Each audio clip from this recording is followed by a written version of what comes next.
Oh, mga pop-ups, this is day 8 nang iniwan ng paru-paro. Nagkaroon siya ng semento dahil ginawa sa taas. Ayan sila. Dalawa. Tulog. Ito yung isa. Sa likod nila. Focus. Yun. Yun. Kakaroon na sila ng tusok-tusok, men. Wala. Nandiyan nandun eh. Lumipat pa siya ng dahon. Ayan, nandito siya dati. Kasi nga nandito na. Parang malaki na rin siya. And yung nandito, ayun siya, nasa ilalim na. Focus. Yan. Yan. Tulog sila talaga kapag umaga, no? So mas maganda siguro sila videohan kapag gabi para active sila. And yung caterpillar dito,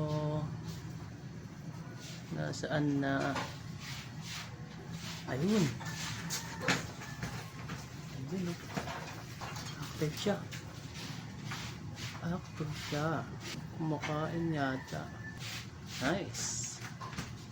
Mahaba na rin siya. So isa kaya siya sa mga higad, no? Bilis niya naman mag-transform into caterpillar. Alright.